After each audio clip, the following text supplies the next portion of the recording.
who's the one that does all the space stuff? Elon Musk. Right. Because I was watching an episode of the Kardashians and they were saying like that Jeff Bezos was sending Pete Davidson to space. So I think that's where I got confused. Yeah. Jeff Bezos was sending Pete Davidson to space. Yeah, but he didn't end up going, but it was something to do with him. So that's why, my brain just got a bit confused. If you send Pete Davidson to space, please leave him there. Anyway, Elon Musk has bought Twitter and people are having a meltdown about it. And there's obviously people that are happy about it. So I think the acquisition happened a couple of days ago and he walked into Twitter head office with a sink, which was basically symbolizing let that sink in.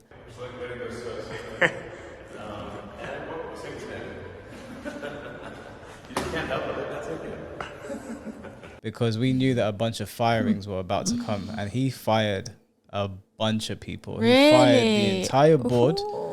And he has basically said that there's going to be a bunch of changes to Twitter. He said that comedy is legal now. We know that Twitter is basically the new town square. It's where people go to talk, to share opinions, to exchange ideas. It should be a place where we have civil discourse, but oftentimes when you try to have a conversation with people with opposing views, they report you, you get banned, you can't really have the conversation. We know that Twitter has been very, very unfair to conservatives and Republicans. Doesn't matter what you think about them, it should be a platform for everyone to express their opinions. You can't have terrorist groups on there and let them operate freely, but then ban people like Donald Trump or other conservatives for having their opinions. You know, Jordan Peterson has had a permanent ban on Twitter. There's other users on there that have shared opinions of things that they believe and have been banned because it's not the right think or the right narrative. And we saw the owner of Twitter, I can't remember what his name is, the guy with Jack something, with the Indian woman, Vajas, whatever her name is, no one cares. She's been fired now as well. And they went on Joe Rogan's podcast and they just spun a bunch of lies and Tim Pool really put them on the spot. And we knew that there were shady things going on at Twitter for a long time. We've known that these social media platforms censor certain types of speech. They hide things from us. They pretend like they're fair when they're not. We know they're not. We know you can't say certain things online if you lean a certain way politically. We know you can't say certain things online if you impede on certain groups in any way, shape or form, if you don't agree with their ideologies. And Elon Musk has come in and he's basically gutted Twitter, which is still in the process of happening right now. There's still firings going on and people that are going to be replaced. Apparently the staff was going to go from about 7,000 people down to 2,000. So there's going to be a lot of people getting fired. But there's been a couple of news articles that have come out that we're just going to take a quick look at because I think that they are trying to create a situation now where, you know, when the media gets their hands on something, they will try to make it as ugly as possible to make the public turn on it. I'm going to call bullshit on this. I don't believe it, but a news article was put out that said the use of the N-word on Twitter jumped by almost 500% after Elon Musk's takeover as trolls test limits on free speech, report says. I don't believe that. I'm just going to be 100% honest with you right now. There is 100% going to be people testing the limits. I can get behind that. 500%, I don't believe that. I feel like it was already being used a lot on there anyway, though. It was being used a lot, but do you see what I'm saying here? Elon Musk has come in and said this is going to be a free speech platform. People will be allowed to talk how they want to talk. We'll reinstate accounts that were banned unfairly. We're not going to limit you on what you want to say because at the end of the day, I'm going to keep it 100% honest with you guys as somebody that is half black. If someone says the N-word to me, I'm not going to crumble into the ground and ruin my entire day. I'm going to keep it moving. It's a choice. If you want to overreact, like you see these people online, we react to videos like this all the time where someone will say something and they will pretend like the word has actually attacked them and they're on the floor having a meltdown or they can't sit and listen to certain things because they get triggered. Now, yeah, someone can be racist towards me and I've been on the receiving end of racist tirades, but it's just words. And it's much more important. This might be an unpopular opinion for a lot of people, but to me, it's much more important to have free speech than censorship,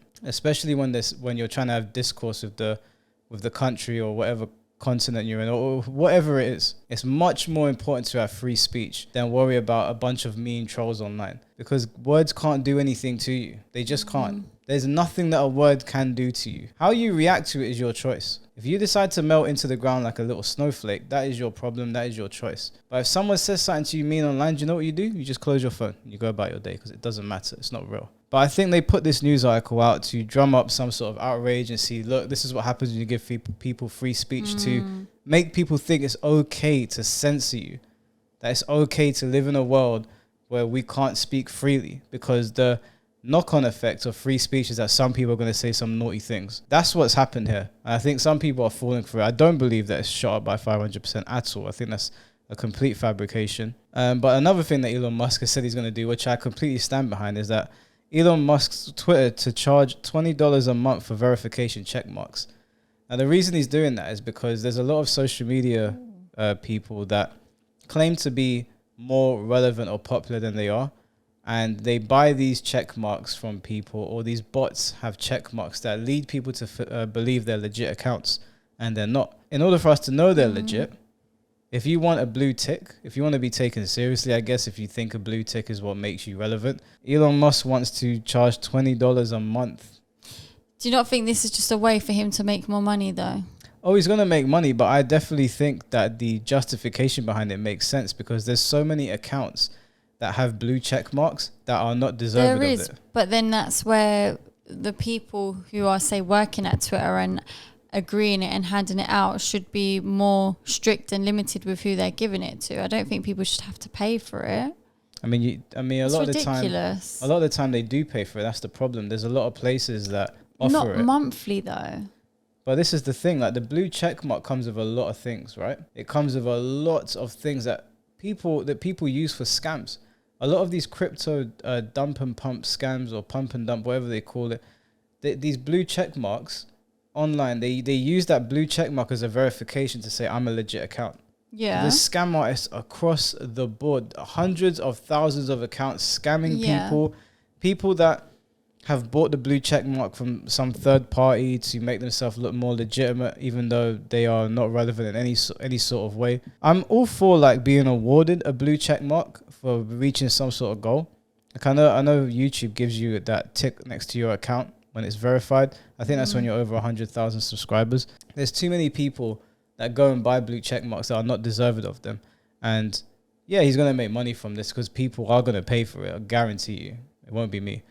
And yeah, it's ridiculous. To have a tick on social media, people are paying and be paying monthly. That's a gym membership. that is mad. You either give me the blue tick, or I'm just not having it. Like, it's not that deep. Ridiculous. Yeah, so he put out a statement, and I'm going to read it to you guys, and I'll put it on the screen as well. Said, I wanted to reach out personally to share my motivation in acquiring Twitter. There's been much speculation about why I bought Twitter and what I think about advertising. Most of it has been wrong. The reason I acquired Twitter is because it is important to the future of civilization to have a common digital town square where a wide range of beliefs can be debated in a healthy manner without resorting to violence. There is currently great danger that social media will splinter into far right-wing and far left-wing echo chambers that generate more hate and divide in our society. Now, before I go on to read the rest, that is true. The problem with Twitter is that they ban a lot of right-wing accounts. And what happens is these accounts, these views, these kinds of people will go off into another section of the internet and we won't hear from them. And they'll be in their little echo chamber,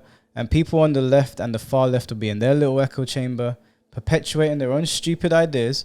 There won't be any discourse to meet in the middle. And what do you think happens when there are people that have been radicalized, or there's people that have they're very like stubborn in their views because there's no one to really challenge them on their views? It becomes tribal. So to have everybody in one place where we can talk, and we can talk about it civilly without people losing their shit and screaming in the roads, I think that's a great thing. I don't understand what the problem is. Now, I will preface this by saying this is all talk as far as I'm concerned. I don't know if Elon's actually going to do any of this.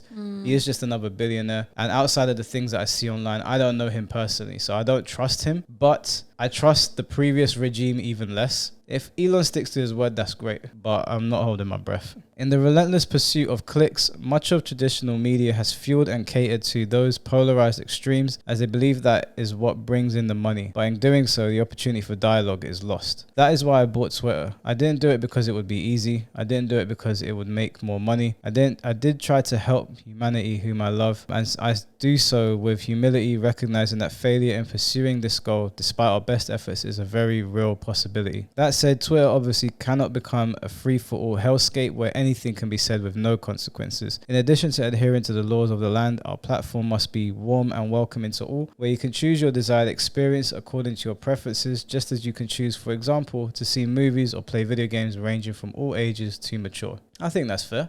It should be a place where everybody is welcome to talk about whatever they want. And he does say there are consequences for people that step over the line.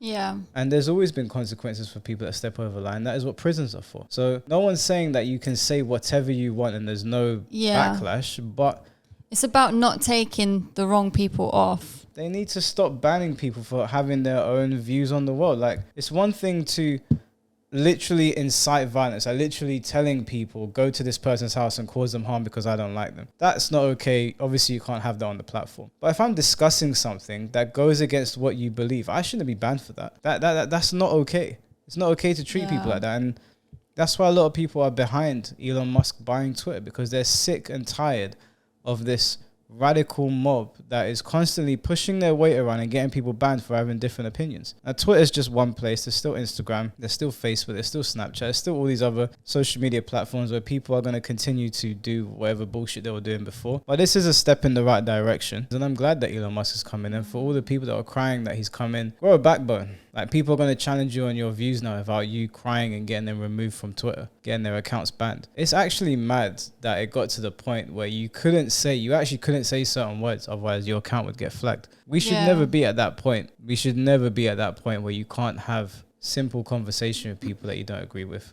I get that it was coming from a place of trying to, protect and keep things. Do you think? Yeah. I think the government and Silicon Valley, they just love to control things. Like, once you have that kind of power and that kind of control, it's very hard to let it go. And if you control the information and you control the way people think, you control the population. Like, that is it. I don't think it was about protecting anyone. So we'll see. We'll see how this Elon Musk situation plays out. I hope that he allows it to be a free speech platform. I hope he reinstates accounts that have been unfairly banned. And I hope we don't see that mess from Twitter that we have been seeing for the past however many years. I'm glad that all of those people got fired. I'm not usually one to celebrate people losing their jobs, but they have been running amok and taking the piss for a very, very long time. So, yeah, we'll see what happens. We shall see.